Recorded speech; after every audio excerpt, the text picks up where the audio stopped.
El verdadero Miguel Ángel.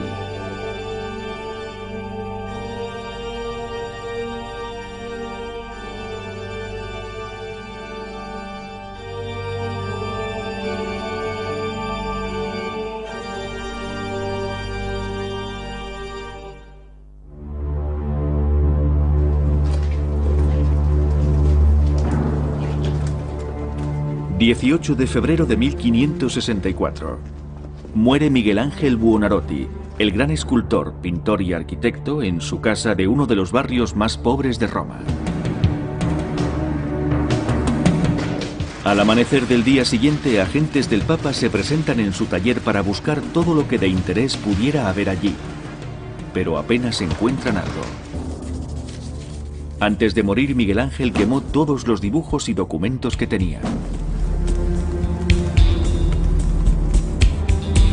Poco después desapareció su cuerpo, llevado en secreto a Florencia. La todopoderosa iglesia a la que Miguel Ángel había servido durante medio siglo no quiso que se le rindieran honores en un funeral de estado. Durante 4 siglos y medio el misterioso fin de Miguel Ángel ha sido fuente de todo tipo de especulaciones y rumores. Pero ahora, el historiador de arte Antonio Forcellino ha realizado un sorprendente descubrimiento que revela una oscura realidad acerca de los últimos años de Miguel Ángel. El descubrimiento de extrañas incongruencias en una de sus famosas esculturas hizo que Forcellino realizara una investigación que puso de manifiesto pruebas de un engaño intencionado y un estrecho contacto con miembros de una hermandad clandestina, considerada tan amenazadora que sus radicales ideas eran castigadas por la Inquisición con la muerte. Parece que a pesar de que Miguel Ángel fue glorificado por la Iglesia Católica por sus esculturas y obras de arte, su corazón y mente le llevaban por un peligroso camino de herejía y disidencia.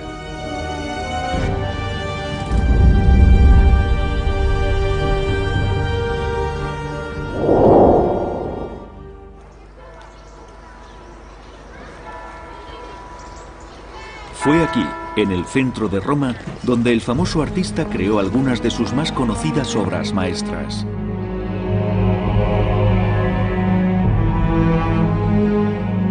El juicio final es el fresco que decora el techo de la Capilla Sixtina. El hogar y el taller de Miguel Ángel desaparecieron hace mucho tiempo, pero el vecindario sigue lleno de iglesias. El historiador de arte Antonio Forcellino conoce bien esas iglesias. Como experto en restauración, ha trabajado en muchas de ellas. Pero sus trabajos en San Pedro ad Vincula obtuvieron unos resultados inesperados.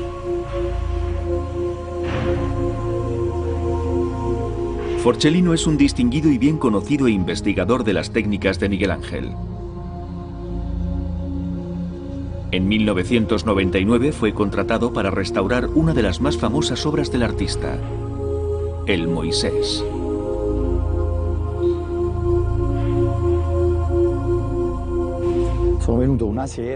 Vine una tarde y esperé a que los habituales turistas se marcharan. Después me sentí abrumado. Tenía miedo de tocar un icono que estaba en el corazón y en las fotos de gentes de todo el mundo.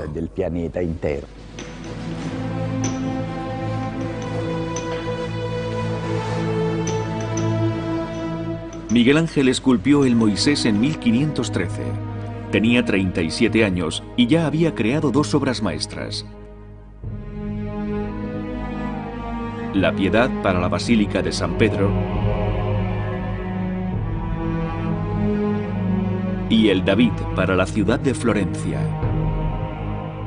Era una estrella ascendente en camino de convertirse en el artista favorito de la Iglesia Católica. Su Moisés fue considerado una pieza de museo en Italia, antes incluso de salir del taller.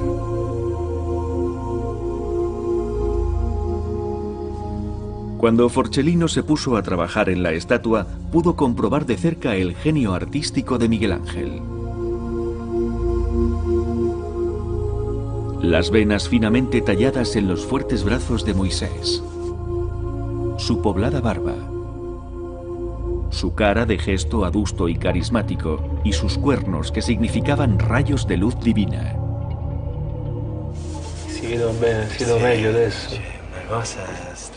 Es extraordinario. Parece carne de verdad. La escultura era excepcional, pero durante los meses de la restauración, Forcellino y sus colegas empezaron a darse cuenta de algunas grandes imperfecciones de la obra maestra.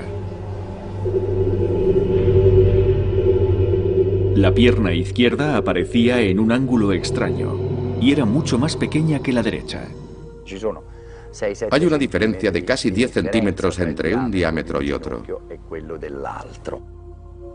Además, Forcellino se dio cuenta de que por el lado izquierdo el cuello estaba extrañamente distorsionado, aunque el derecho parecía estar bien, y la barba era sorprendentemente asimétrica.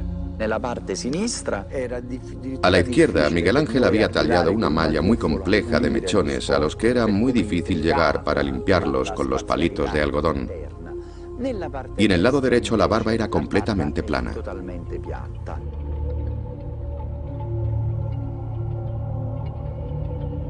Mientras Forcellino trabajaba en la estatua, empezó a sospechar que Miguel Ángel la había alterado radicalmente antes de acabarla. Además, no era la única escultura con incongruencias. El Moisés es la pieza central de un monumento funerario, la tumba de Julio II, uno de los grandes papas del Renacimiento. Como mecenas de las artes, Julio II sabía que las pinturas, esculturas y la arquitectura llevaban el mensaje de la Iglesia al pueblo. Fue él quien en 1506 puso la primera piedra de la Basílica de San Pedro. Pero se le recuerda mejor por sus éxitos en el campo de batalla y su brusco temperamento. Era más un enérgico guerrero que un padre santo. Sin embargo, así es como lo plasmó Miguel Ángel yaciendo en un pequeño nicho, pequeño y sumiso. Me sorprendió enseguida ver cómo había plasmado Miguel Ángel al Papa. Tradicionalmente al Papa se le mostraba tendido, muerto pero santo, o como un general triunfante. Este Papa parecía algo diferente, frágil, sometido.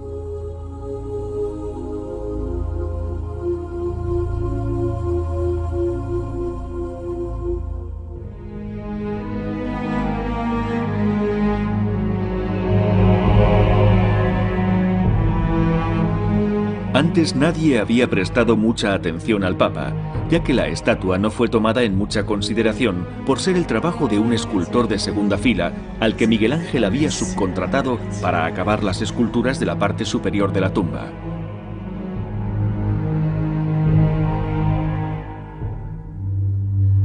Pero al examinarla de cerca, Forcellino comprobó que el Papa era una obra inequívoca de Miguel Ángel. En la estatua del Papa no encontramos las facciones duras como de maniquí de otras estatuas, sino una expresión humana muy natural. Las manos son muy típicas de Miguel Ángel, con sus nudillos y fuertes uñas.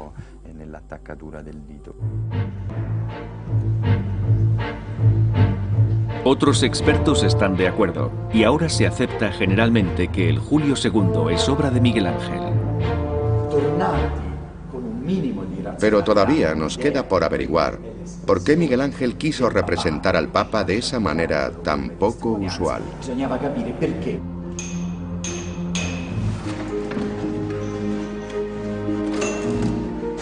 Miguel Ángel conoció al Papa Julio II en 1505. El Papa quedó muy impresionado por el talento del joven y valoró su espíritu independiente. Los dos acabaron por admirarse el uno al otro. La tumba de Julio II sería el primer encargo del Papa, el comienzo de una relación con la Santa Sede que marcaría el resto de su vida. Pero su mutuo afecto hace que la plasmación de Miguel Ángel del Papa sea aún más extraña. Y las otras estatuas nos dejan igualmente perplejos. Miguel Ángel llamó a esas estatuas la vida activa y la vida contemplativa. Las figuras que se habían venido usando en la Iglesia Católica desde tiempos medievales simbolizaban normalmente los dos caminos hacia la salvación: la fe, o sea, la vida contemplativa, y la caridad, las buenas obras, o sea, la vida activa.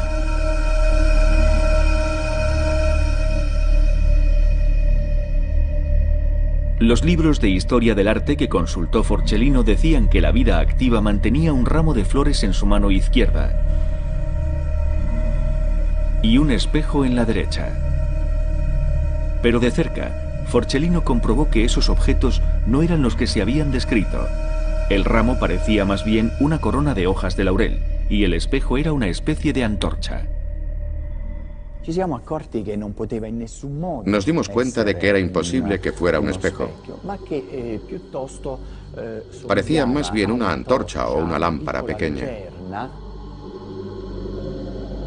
Forcellino se sorprendió de que ningún otro historiador del arte se hubiera dado cuenta de estas incongruencias. Investigó otras descripciones de la tumba, pero finalmente comprendió que tenía que ir directamente a la fuente de la información. Recurrió a la biografía oficial de Miguel Ángel, que había sido dictada personalmente por el artista a un joven escribano, Ascanio Condivi, cerca ya del final de su vida, en 1551.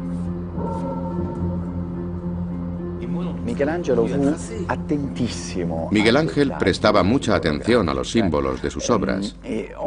Estudiaba con mucho cuidado cualquier pequeño detalle iconográfico y lo trabajaba muy cuidadosamente.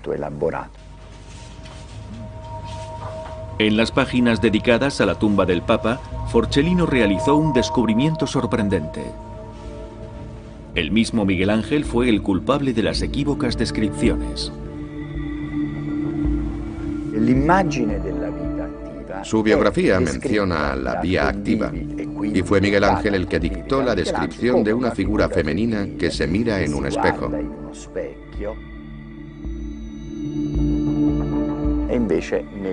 Pero está claro que lo que mantiene no es un espejo, sino otro objeto. Yo creo que es una antorcha o una lámpara de aceite.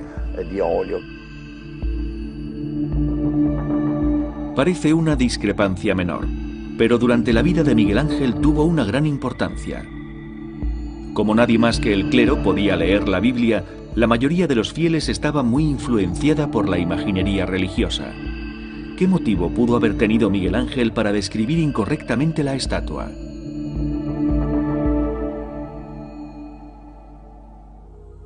Para encontrar la respuesta, Forcellino indagó entre los escritos históricos e inició una búsqueda obsesiva del significado auténtico de la obra de Miguel Ángel.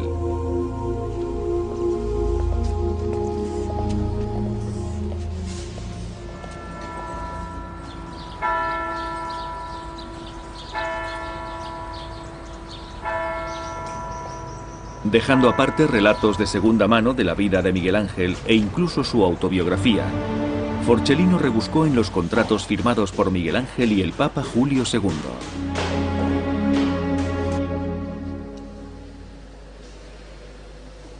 De acuerdo con el primer documento datado en 1505, la tumba debía ser un grandioso tributo al reinado imperial del Papa Julio II, un inmenso monumento compuesto de 3 alturas con no menos de 40 figuras bíblicas y míticas.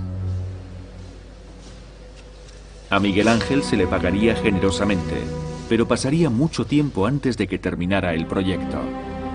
Y casi desde el primer día Julio le estuvo distrayendo con otros proyectos. En 1508 le pidió a Miguel Ángel que decorara el techo de la Capilla Sixtina. Una obra inmensa en la que tendría que trabajar durante todo el día, a lo largo de 5 años. Pero que le acarrearía el reconocimiento universal de ser el mejor pintor vivo del mundo. La tumba del Papa era todavía un proyecto sobre el papel cuando Julio II murió en 1513. Durante los años siguientes, Miguel Ángel fue constantemente presionado por los siguientes papas para que olvidara sus obligaciones con Julio II y trabajara para ellos. Sin embargo, los herederos de Julio II acusaron a Miguel Ángel de incumplimiento al aceptar un dinero sin haber completado la tumba.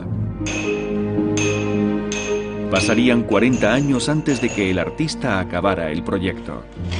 Además, su aspecto final solo era una sombra de la grandeza del diseño original. Pasó a la historia como un pastiche sin un significado particular, montado por un envejecido Miguel Ángel, solo para acabar la disputa que mantenía desde hacía 40 años con la familia del Papa.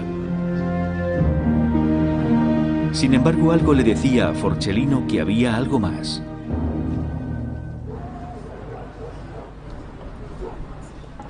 Y volvió a leer la biografía de Miguel Ángel para conocer las negociaciones que condujeron a la terminación de la tumba.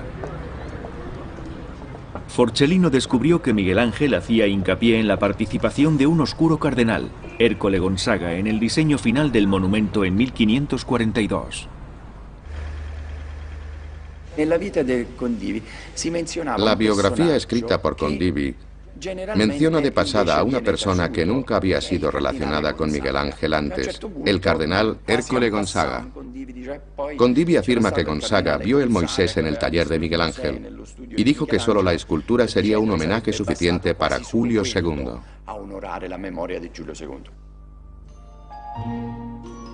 Miguel Ángel esculpió en 1513 el Moisés para la tumba del Papa. Pero cuando se simplificó el proyecto, la escultura fue descartada por ser demasiado grande. Volvió a aparecer en los planos en 1542 gracias a una sugerencia de Gonzaga. Gonzaga fue una figura política y religiosa muy relevante de mediados del siglo XVI. Era también pariente cercano del Papa Julio II.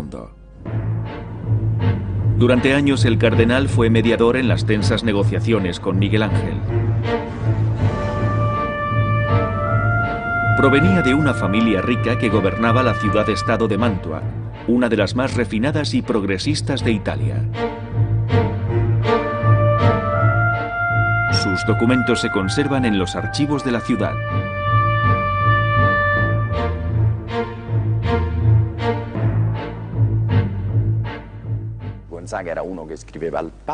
Gonzaga se escribía con el Papa, con el emperador Carlos V y con los embajadores de las grandes potencias europeas. Era un personaje muy influyente.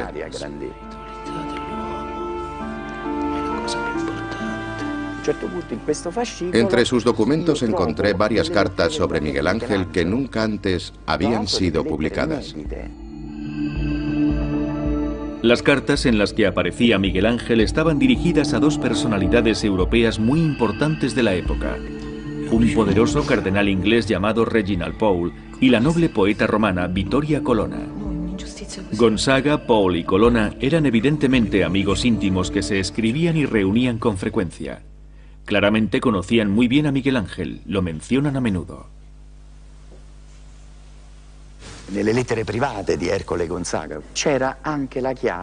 Las cartas privadas de Gonzaga me introdujeron en el mundo oscuro e insidioso de un grupo de personas que alrededor del año 1545 conocían muy bien a Miguel Ángel.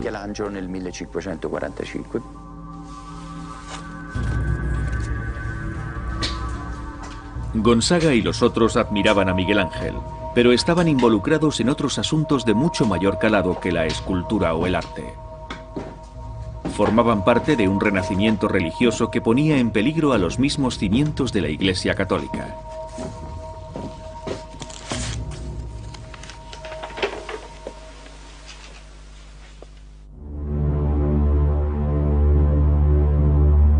El conflicto se centraba alrededor de la creciente batalla religiosa entre la Iglesia y los protestantes reformistas. Martín Lutero y sus seguidores protestantes estaban en contra de la decadencia moral de la Iglesia, la venta de indulgencias, la ostentosa riqueza del papado y la corrupción que se había extendido entre el clero. Por primera vez en 1500 años, la Iglesia Católica estaba sumida en una profunda crisis.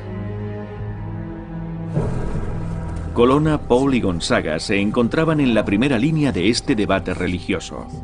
Pertenecían a un número creciente de fieles católicos repartidos por toda Italia que deseaban una profunda renovación de la fe católica. Querían una reforma. pero creían que podrían conseguirla desde dentro de la Iglesia para evitar la segregación. Pero la Iglesia Católica temía las ideas reformistas y los conservadores querían tomar medidas extremas para impedirla.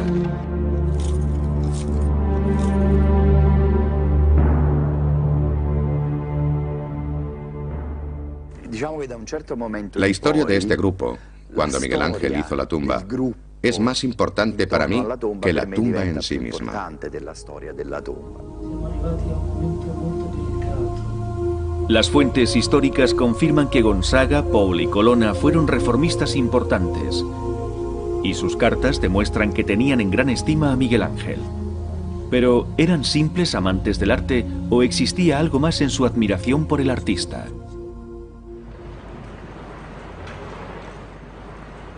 Para averiguarlo, Forcellino se puso en contacto con Alexander Nagel, historiador del arte, que sabe que aquel debate religioso influyó en Miguel Ángel. Nagel cree que Miguel Ángel y Vittoria Colonna mantenían una amistad que sobrepasaba el arte. No sabemos cuándo Miguel Ángel conoció a Vittoria Colonna, pero debió de ser alrededor de la década de 1530. Todos los documentos conocidos indican que mantenían una estrecha relación. Colonna, celebrada poeta en vida, provenía de una de las familias más acomodadas y nobles de Roma. Disponemos de varias cartas cruzadas entre ellos, con mucha información que hablan de sus sentimientos mutuos y de sus opiniones sobre arte, poesía y religión. De esas cartas se desprende claramente que aunque Miguel Ángel y Colonna eran católicos fervientes, anhelaban una reforma religiosa. En una carta, el artista se muestra de acuerdo con una de las principales ideas sostenidas por Lutero en su ataque contra la Iglesia. Dice: «Ho visto que la gracia divina non si può comprare». Eso quiere decir que la gracia divina no puede comprarse. No se deben hacer buenas obras o dar dinero solo para conseguir una capilla en una iglesia, o pagar para que digan misas por la salvación del alma. En las cartas de Miguel Ángel aparece una preocupación creciente por su alma después de la muerte. La Iglesia Católica decía que se puede ganar el cielo teniendo fe y haciendo buenas obras, como ir a misa y dar dinero a los pobres y a la Iglesia. Pero los protestantes decían que no se podía hacer nada para comprar la salvación, porque la salvación se conseguía por la fe y solo por la fe. Se desprende claramente de su intercambio epistolar, tanto de Miguel Ángel como de Colonna, que estaban de acuerdo con el protestantismo en esta delicada cuestión.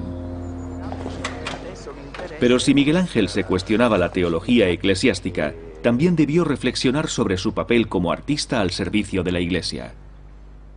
Los artistas eran una parte importante del problema de la época.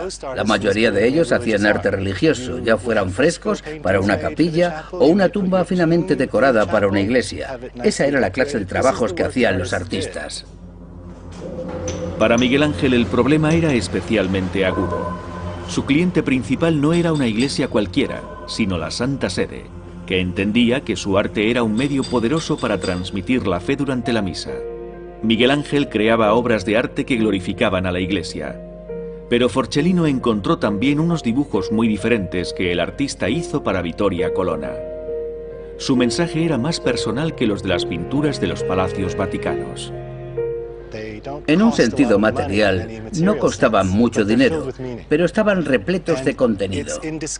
Con esos dibujos, Miguel Ángel hace sus comentarios más mordaces sobre el arte religioso y el arte eclesiástico, o sea, el tráfico de indulgencias, de donativos y las buenas obras. Había que volver a descubrir a Cristo, y esos dibujos contribuían a ese fin de una manera muy efectiva. En los dibujos se ignoraba totalmente a la Iglesia. Jesús entraba directamente en contacto con la gente. Estos dibujos circularon entre los amigos de Gonzaga y Miguel Ángel. Parece haber dedicado uno a Reginald Pole, el cardenal inglés destinado a desempeñar un papel muy importante en las luchas religiosas que estaban a punto de iniciarse. Paul era uno de los cardenales más poderosos y respetados de su tiempo. Para comprender mejor sus ideas reformistas, Forcellino recurrió al profesor Thomas Mayer. Es importante darse cuenta de que se trata de uno de los más grandes nobles ingleses. Paul, por nacimiento, aunque no el primero en la línea sucesoria, estaba muy cerca del trono. Fue enviado a Italia por Enrique VIII, a Padua. Recibió la educación más exquisita, conocía a todo el mundo y cuando regresó a Inglaterra esperaba ser nombrado arzobispo de Canterbury, la cabeza espiritual de la Iglesia inglesa. Estaba en el centro de toda esa actividad cuando dejó Inglaterra en 1532. Paul volvió a Italia en un momento crítico. Pablo III, elegido en 1534, inspiraba grandes esperanzas entre los reformistas italianos. Nombró cardenales a Paul y a otros progresistas principales, pero sin embargo, los cambios que introdujo fueron muy limitados.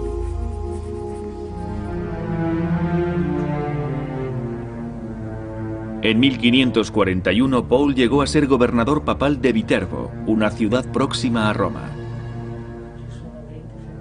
Su carisma personal lo convirtió en el punto focal de una red de obispos, teólogos y humanistas de tendencia reformista. Entre ellos Vittoria Colonna y Ercole Gonzaga.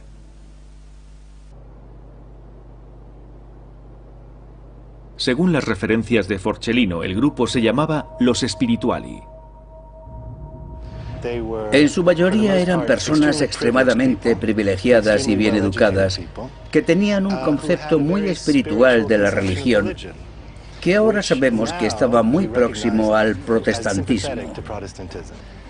Pero en su día sus ideas no eran protestantes, sino que querían que se desarrollaran de acuerdo con la forma de pensar tradicional sobre la relación del hombre con Dios. Los fieles católicos vieron en Paul una guía que podía conducirlos por un terreno intermedio y que les ayudaría a evitar una escisión con los protestantes. Querían que la Iglesia fuera más espiritual. Miguel Ángel tenía ideas muy similares a las de este grupo. Más claro, pertenecía a él. Por eso reflejó sus ideas en sus imágenes.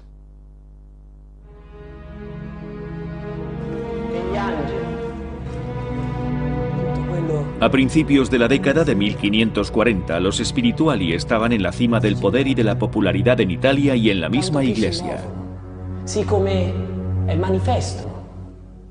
Parecía que por fin se podría realizar una profunda renovación de la fe católica. Pero muy preocupados por la creciente influencia de los Spirituali, la facción conservadora de la Iglesia unió sus fuerzas para defender su autoridad. Su paladín fue el cardenal Giampietro Carafa. En una biografía del siglo XVII, Forcellino encontró una descripción sorprendente. Carafa fue descrito como el mayor, el más glorioso y más despiadado perseguidor de la herejía en Italia, así como el mayor, más glorioso y despiadado perseguidor del grupo más importante de herejes italianos, el de Reginald Pole y Vittoria Colonna. Carafa provenía de una familia napolitana ilustre y noble. Tenía aspiraciones al papado y veía en Paul a su principal competidor. Sus destinos llegaron a estar estrechamente entrelazados. Los dos fueron nombrados cardenales a la vez.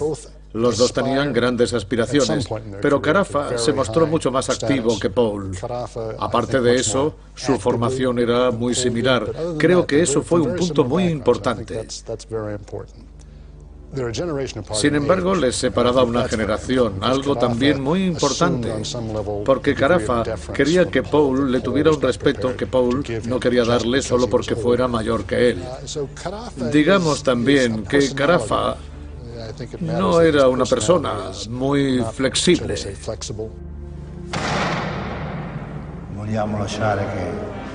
A diferencia de Paul, que estaba abierto a las ideas protestantes, Carafa consideraba que el luteranismo era sinónimo de herejía. Austero y rígido, se convirtió en el más fiero enemigo de los spirituali.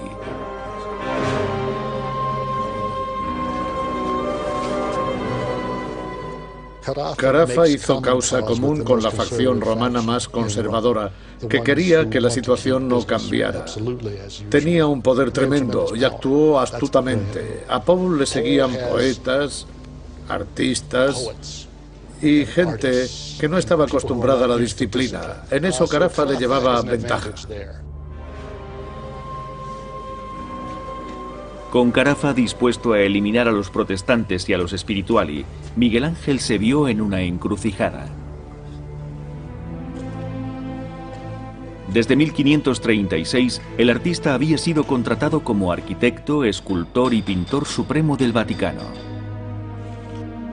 En 1541 terminó el Juicio Final, un fresco que representaba la segunda venida de Cristo para la Capilla Sixtina.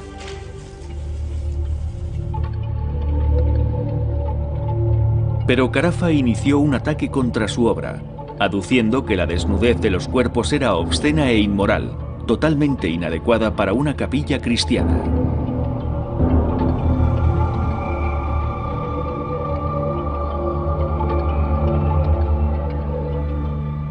Miguel Ángel quedó desolado.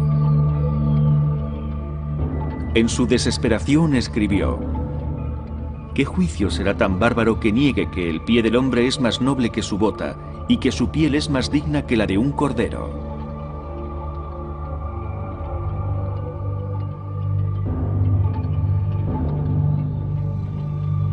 Su sensibilidad era la esencia misma del Renacimiento. Su atención estaba dirigida hacia el hombre, no hacia la Iglesia.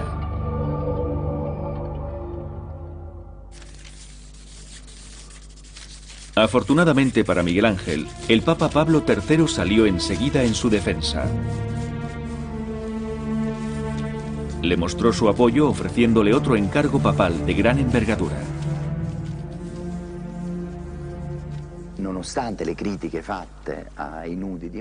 A pesar del escándalo de los desnudos de Miguel Ángel, el Papa Pablo III quiso que decorara su capilla privada, la Capilla Paulina, en la que Miguel Ángel pintaría ángeles desnudos, todavía más bellos y sensuales que los del Juicio Final. Carafa denunció los frescos de Miguel Ángel por indecentes, pero en realidad la desnudez era solo una ofensa secundaria. A lo que Carafa y sus seguidores, los conservadores, se oponían realmente era a la falta de atención que prestaba a la jerarquía eclesiástica. No había pinturas de papas u obispos con sus atavíos rituales. Jesús hablaba directamente con San Pablo. Forcellino cree que Miguel Ángel se inspiró para esta obra en un pasaje que era uno de los cimientos en que se basaba el protestantismo. Cuando Jesús dijo a San Pablo: «El que crea en mí será salvo». No resulta una exageración suponer que Miguel Ángel conocía este pasaje. Sabemos por sus contemporáneos que el artista tenía una Biblia y, como no sabía latín, su copia debía de ser una versión italiana prohibida. Martín Lutero tradujo la Biblia al alemán, pero muy pronto siguieron su ejemplo otras ediciones, como la italiana. Sin embargo, la posesión de la Biblia por parte de los seglares era considerada un crimen contra la Iglesia. En marzo de 1542, 40 años después de haberla empezado, Miguel Ángel terminó la tumba de Julio II.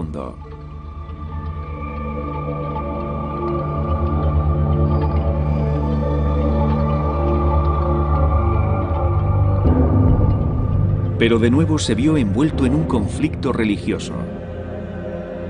Ese verano, Carafa había pasado a la ofensiva y convenció a Pablo III para reinstaurar la Inquisición para combatir al protestantismo y a sus simpatizantes dentro del seno de la Iglesia.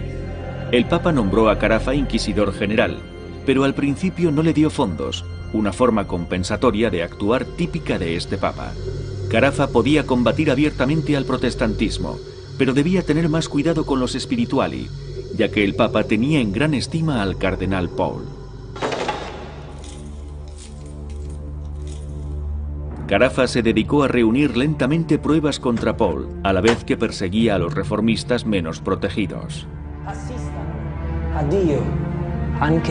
Su primera víctima fue Bernardino Ochino, un predicador itinerante de Siena, famoso por la belleza y contenido de sus sermones.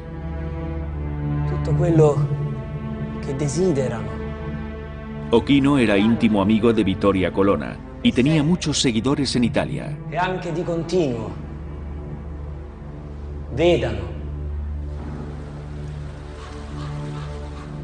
Carafa llamó a Ochino a Roma para que explicara algunas partes de sus sermones que le parecían dudosas. Temiendo ser apresado, Ochino decidió ir al norte en busca de la seguridad de la protestante Suiza. Gonzaga lo despidió en la frontera. Sorella, dovete convincervi. En su huida, un temeroso pero libre Ochino escribió a Colonna: «He decidido huir, ya que está claro que en Roma quieren iniciar la reforma empezando con mi muerte. Ahora podré finalmente quitarme la máscara y decir la verdad». Preocupado por la seguridad de Colonna, Paul le convenció para que entregara la carta a la Inquisición para no verse relacionada con su amigo.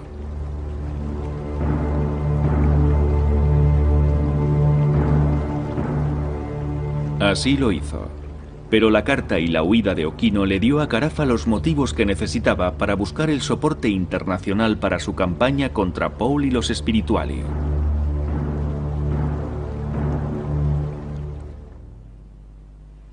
La amenaza siguió progresando. Los Spirituali se vieron forzados a ocultarse para continuar su trabajo en el manifiesto reformista El beneficio de Cristo.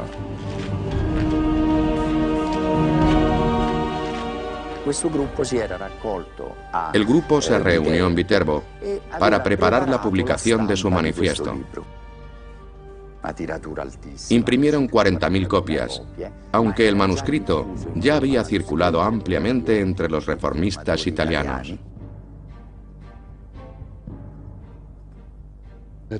Se escribió en una prosa muy directa. Estaba repleto de citas de los padres de la Iglesia, con un ligero cambio de enfoque. El punto crucial era que la Iglesia oficial no aparecía por ninguna parte. El texto opinaba, igual que el protestantismo, que la fe en Cristo era la clave de la salvación. Aunque Paul se aseguró de que se mencionaran las buenas obras, se afirmaba que la Iglesia y sus sacramentos no desempeñaban ningún papel en la salvación del hombre. Se publicó anónimamente, por supuesto, y se convirtió enseguida en el blanco de la Inquisición, que trató de retirar de la circulación el manifiesto y persiguió a sus autores. Carafa lo declaró herético y lo censuró. Reginald Paul y Vittoria Colonna, sospechosos de estar entre los editores, fueron llevados ante la Inquisición para ser interrogados.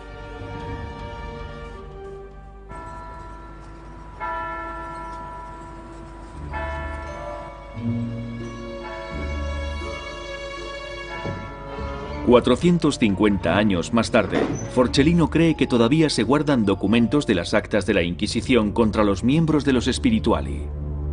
Muchos archivos y transcripciones han sido destruidos, pero en el archivo del Vaticano ha encontrado cartas de Paul y Colonna que fueron interceptadas por los espías de Carafa.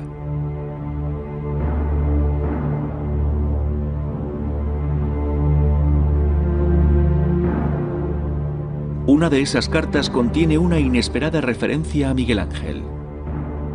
Fue escrita por Vittoria Colonna.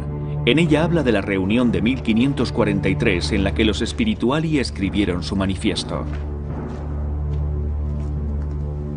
En la carta se dice expresamente que Miguel Ángel asistió a esa reunión. Aparentemente el artista llevó uno de sus dibujos para Colonna. Su presencia en una reunión tan importante demostraba que Miguel Ángel no solo compartía los ideales de sus amigos, sino que también tuvo acceso al manifiesto prohibido de los Spirituali cuando estaba terminando la tumba de Julio II. Para Forcellino las pruebas históricas se acumulan. Opina que se nota la influencia de las ideas religiosas de los Spirituali en la tumba que Miguel Ángel hizo para el Papa. La fuente de luz, la antorcha en la mano de la vida activa, se dirige directamente al corazón del contenido del beneficio de Cristo. En el manifiesto, los espirituali se adherían a la creencia del protestantismo de que solo la fe en Cristo podía abrir las puertas del paraíso. Pero para tratar de aplacar a la Iglesia, tuvieron cuidado en decir que las buenas obras, como la caridad, tenían también su importancia. Las buenas obras eran las ardientes llamas que iluminaban la fe auténtica de los buenos cristianos. La figura que vemos con una antorcha representa las buenas obras. No poseen el poder de la salvación, pero pueden iluminar la fe. Forcellino afirma que los espirituali fueron la fuente de inspiración de Miguel Ángel para la extraña estatua del Papa. La estatua del Papa, que al principio me parecía inexplicable, queda perfectamente clara a la luz de las ideas de este grupo, plasmadas en el beneficio de Cristo. Para Miguel Ángel, esta era la mejor expresión del papado. Un papado que debía alejarse de la grandeza imperial para dedicarse con todas sus fuerzas a cultivar la fe. Forcellino opina que los defectos del Moisés se explican también mediante la influencia de los espirituali. Encontró un documento anónimo, pero próximo a Miguel Ángel, que apoyaba sus deducciones iniciales de que en el último instante el artista esculpió de nuevo la estatua para volverle la cabeza hacia la izquierda. Eso explicaría lo extraño de su hombro, barba y pierna. Sabemos que Miguel Ángel era capaz de hacer una cosa así. Lo hemos visto en la Piedad de Rondanini, en la que Miguel Ángel giró 90 grados la cara de la Virgen.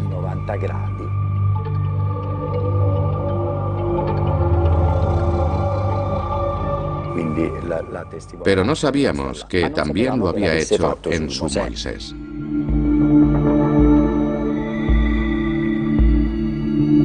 Cuando Miguel Ángel esculpió el Moisés en 1513, la estatua parecía mirar al frente, hacia el altar, donde el sacerdote celebraba la misa. Pero décadas más tarde, según Forcellino, el artista no quiso que Moisés mirara a los símbolos de la Iglesia Católica. Christopher Frommel, famoso historiador del arte y mentor de Forcellino, está de acuerdo con esta teoría. Podía haberlo dejado tal como estaba. En el grandioso proyecto original debía ser una de las estatuas de la parte superior, pero se convirtió en la protagonista de un monumento en el momento en que Miguel Ángel tenía grandes dudas acerca de la iglesia oficial. Por eso no quiso ponerla mirando hacia el altar. La puso buscando la luz, una luz que él no había encontrado, pero que estaba buscando para entrar en contacto directo con Dios. Redirigiendo la mirada de la estatua fuera del altar, Miguel Ángel manifestó su creencia de que Dios se relaciona directamente con el hombre sin intervención de los clérigos. Forcellino está convencido de que el artista transformó un monumento dedicado a la memoria de un papa en el manifiesto político y religioso de los espirituali. Pero en 1549 murió el Papa Pablo III, que había protegido durante mucho tiempo a los espirituali y a Miguel Ángel, a pesar de haberle concedido a Carafa la autoridad para perseguirlos.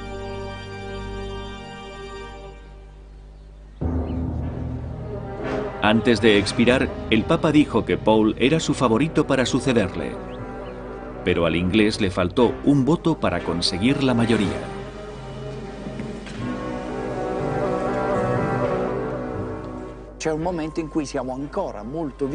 Podían haber evitado una solución traumática a la crisis religiosa de Europa. Pero el cardenal Carafa hizo desaparecer esa esperanza cuando intervino en el cónclave diciendo que tenía pruebas de la herejía de Paul.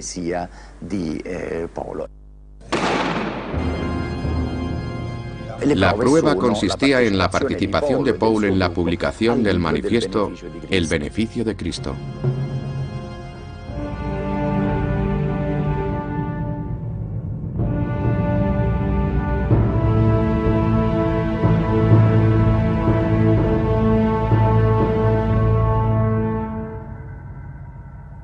Paul fue derrotado. El sueño de los espirituali de reformar la Iglesia quedó hecho añicos.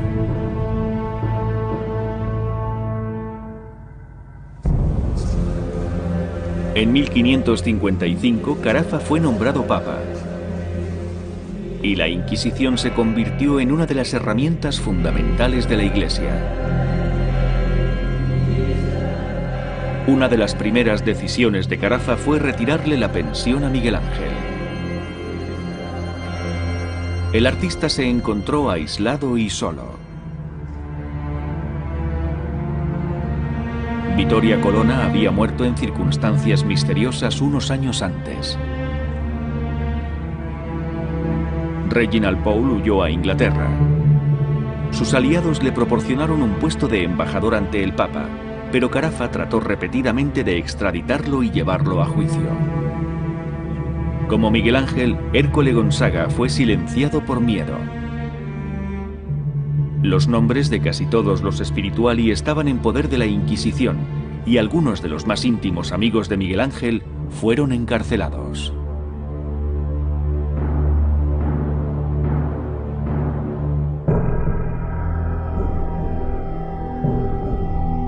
Forcellino cree que el simbolismo que Miguel Ángel había impreso en la tumba del Papa, realizado en un momento en el que los espirituali eran fuertes, podía acabar costándole la vida. Por eso necesitaba enmascarar el auténtico significado de su obra.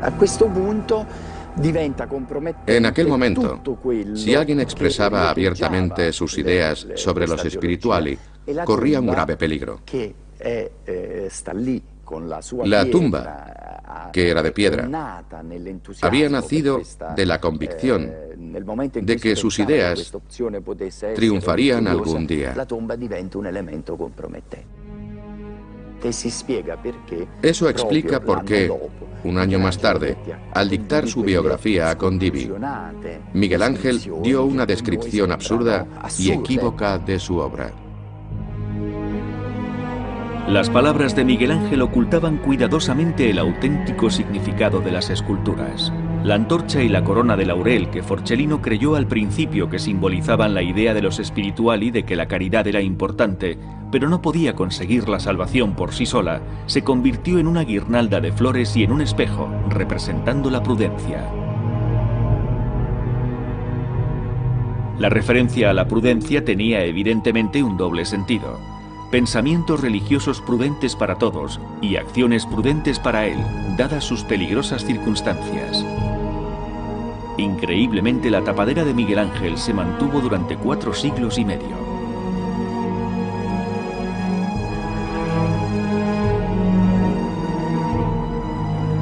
Miguel Ángel vivió el resto de sus días en un clima de miedo e intimidación. El Papa Carafa amenazaba con destruir el juicio final, y la Iglesia acabó cubriendo los desnudos de las capillas Sixtina y Paulina.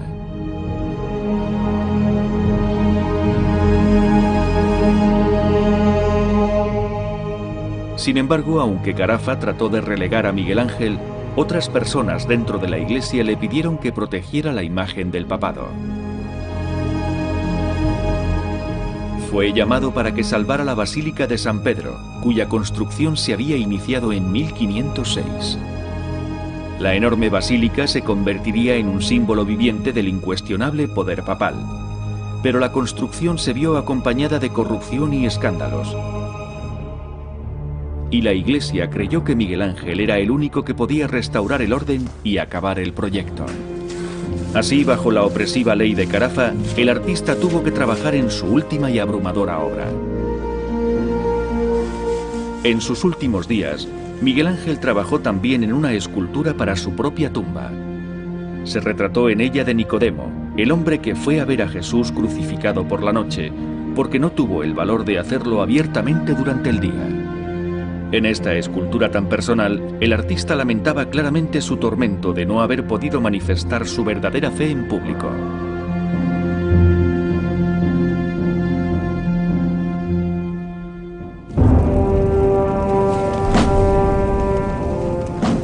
Cuando Miguel Ángel sintió que la muerte se le acercaba, quemó casi todos sus dibujos y cartas. No quiso que nadie conociera sus más íntimos pensamientos.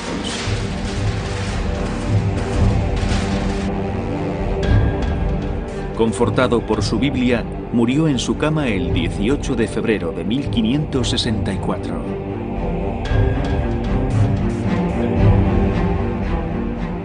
Su cuerpo fue conducido fuera de la ciudad bajo balas de heno.